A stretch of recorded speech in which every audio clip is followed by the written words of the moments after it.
Board पे जो 5 step है ना, वो आपकी मदद कर सकते हैं आपकी फेवरेट स्कूटर या बाइक 30 to 50% कम प्राइस में लेने के लिए। और वो आप कैसे कर सकते हैं, वही चीज़ हम डिटेल के अंदर इस वीडियो के अंदर जानने वाले हैं। एंड आपको वार्न कर दूं, ये जो 5th वाला स्टेप है ना, इसको आप मिस मत करना, क्योंकि ये आपके 20 to 30,000 डायरेक्टली सेव कर सकता है। तो हेलो दोस्तों, मेरा नाम अकबर शेख है, मैं एक बीकॉम ग्रेजुएट हूँ जब MBA इन फाइनेंस कर रहा हूँ। मैंने पिछले 5 सालों के अंदर 150 से ज़्यादा बुक्स पढ़ी है money investing in personal finance से रिलेटेड, जिससे मैंने मेरी इनकम 3x बढ़ा दी है। एंड वही मनी एंड इन्वेस्टिंग के लेसन मैं चैनल पे वीडियो के थ्रू डॉक्यूमेंट करता रहता हूँ। अगर आप नए हो तो प्लीज़ चैनल के साथ ज़रूर बने रहना। अब एक रिपोर्ट निकली थी जिसके अंदर पता चला था कि इंडिया के अंदर आज के दिन 50% से ज़्यादा हाउस होल्ड एक बाइक ओन करते हैं। वही ये नंबर AC के लिए और फ्रिज के लिए 20 to 30% के करीब है।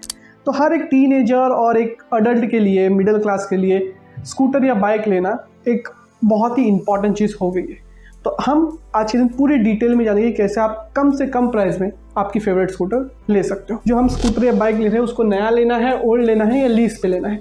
तो अगर हम नए लेते हैं तो इसके अंदर हमको बहुत एडवांटेज मिलते हैं कि वो बहुत ज़्यादा अपीलिंग दिखती है, बहुत ज़्यादा अच्छी दिखती है, शाइनी दिखती है। उसके अंदर जो मेंटेनेंस रहता है वो उसका लो रहता है। उसके बाद आप शो ऑफ कर सकते हो गाड़ी को लेके, वो ज़्यादा आपको माइलेज अच्छा दे सकती है। एंड मैनी मोर ये रहते हैं, बहुत सारे एडवांटेज रहते हैं।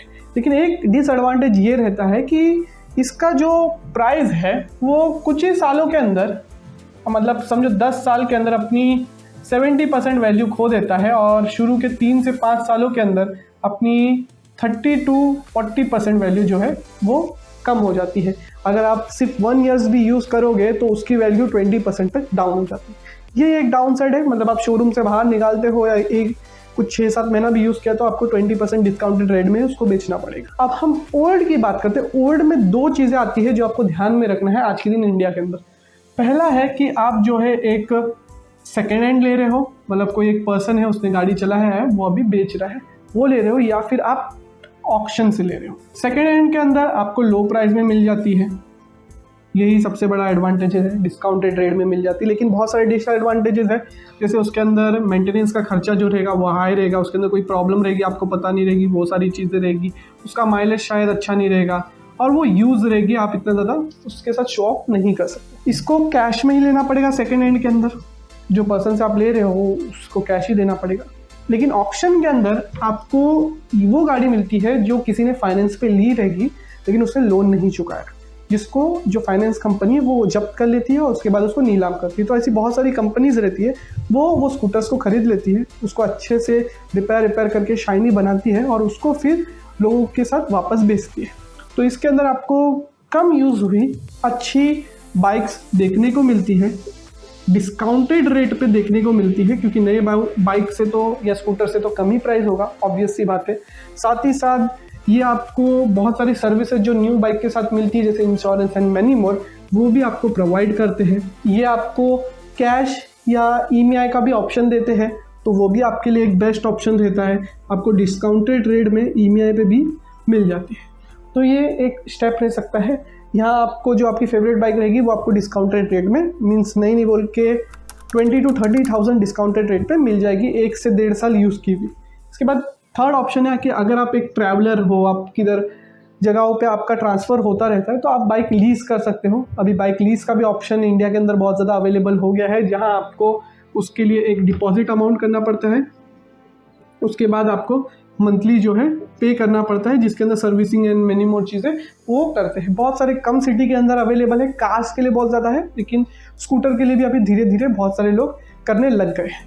तो ये एक बहुत ही रॉ ऑप्शन है, इसको मैं साइड में रखूँगा, लेकिन ऐसा हो रहा है। अगर आप ट्रैवलर हो उसके लिए आप यूज़ कर सकते हैं। अब हम नेक्स्ट स्टेप जो देखते हैं वो हम 2 तरीके से जो बाइक या स्कूटर है वो इंडिया के नाम खरीदते हैं। पहला होता है कैश डायरेक्ट, जिसके अंदर हम पूरा अमाउंट 1 लाख की स्कूटर है तो पूरा 1 लाख उनको भर देते हैं।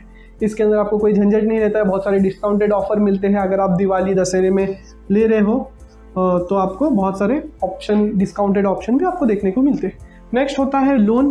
10 to 30% जो है बाइक का अमाउंट डाउन पेमेंट में करते हो, उसके बाद थोड़ी प्रोसेसिंग फ़ीस लगती है, थोड़े चार्जेस लगते हैं, और उसके बाद 10 to 15% के बीच में जो है इंटरेस्ट रेट लगता है, जिससे आपकी ईएमआई अगर 70,000 का लोन अमाउंट बच रहा है तो 2 to 3 के जो है ईएमआई आएगी 3 सालों के लिए।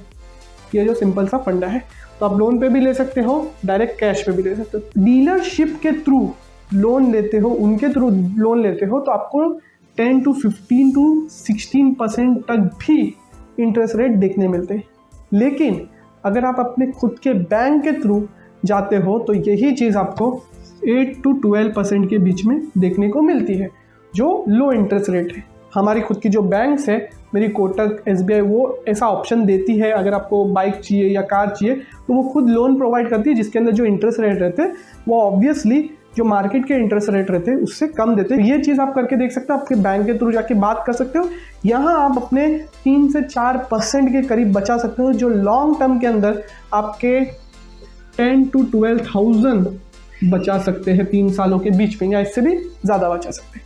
तो ये चीज़ आपको समझनी है। थर्ड है हमारा इंश्योरेंस। अब गवर्नमेंट की वजह से 5 years का इंश्योरेंस जो डीलरशिप है वही हमें देती है। तो हमें ये चीज़ ध्यान में रखनी है कि वो इंश्योरेंस के अंदर हमें क्या क्या बेनिफिट मिल रहे हैं। वही थर्ड स्टेप के अंदर मैं एक चीज़ ऐड करना चाहूँगा कि मेंटेनेंस। अभी बहुत सारी जो डीलरशिप रहती है वो आपको 1 year का मेंटेनेंस उनके ऑथराइज शोरूम से करना है, वही बताती है, जिससे आपको जो बाइक की वारंटी है बहुत सारी बैटरीज पे एंड मैनी मोर चीज़ों पे वो एक्सटेंड करके मिलती है। तो आप वो पूछ सकते हो, क्योंकि जो ऑथराइज सेंटर से आप सर्विसिंग कराओगे वहाँ आपको चार्जेस ज़्यादा देने पड़ेंगे। एक इंसिडेंट मैं बताता हूँ।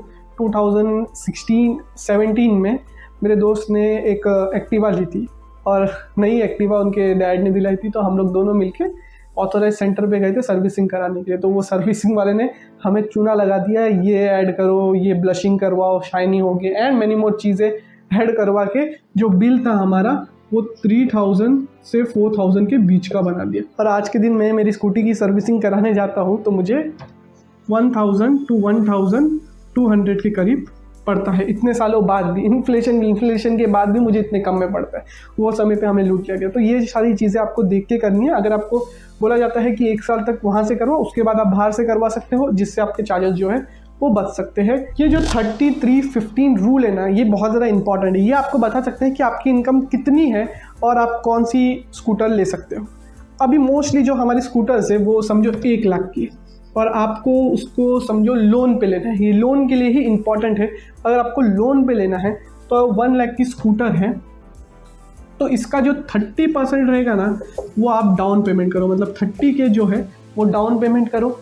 जो लोन रहेगा वो आप 3 years के लिए लो, और जो इसकी ईएमआई रहेगी ना वो आपकी 15% मंथली इनकम से कम होनी चाहिए। तो हम एक रियल एग्जांपल देखते हैं कि हमने एक स्कूटर जो है 1 लाख की ली है, जिसका 30,000 हमने डाउन पेमेंट कर लिया है और 3 साल के लिए लोन पे ले लिया है, जिसका एवरेज इंटरेस्ट पकड़ के उसका जो इंटरेस्ट रेट हमें आएगा, ईएमआई जो आएगा वो 2,000 to 3,000 के बीच में आएगा। आपकी जो मंथली सैलरी होनी चाहिए वो 12,000 से लेके 20,000 के बीच में होनी चाहिए। ये 3 स्टेप, मतलब 12 to 20,000 के बीच में अगर आपकी सैलरी है तो आराम से आप इसको अफोर्ड कर सकते हो। इससे आपको ज़्यादा बेनिफिट मिलेंगे। देखो ये मेरा तरीका है, मैं खुद ये यूज़ करने वाला हूँ, मैं किसी को बोल रहा नहीं हूँ ये यूज़ करने के लिए। बस इससे मैं कैसा एडवांटेज उठाने वाला हूँ वो आपको मैं बताऊँगा। समझो 1 लाख की स्कूटर है, इसके अंदर मैं 30 के डाउन पेमेंट करता हूँ और बाकी जो स्कूटर है उसको मैं लोन पे ले लेता हूँ। जहाँ मुझे इंटरेस्ट रेट पड़ रहा है, मैंने मेरे बैंक से बात किया है, जो मुझे इंटरेस्ट रेट दे रही है 10% का। तो मेरा जो ईएमआई है वो 2,360 रुपीज़ के करीब मुझे पड़ रहा है 3 years के लिए, ठीक है। जिसके अंदर मेरा एक्स्ट्रा अमाउंट मतलब 11,000 के करीब मेरा जो इंटरेस्ट है वो जा रहा है।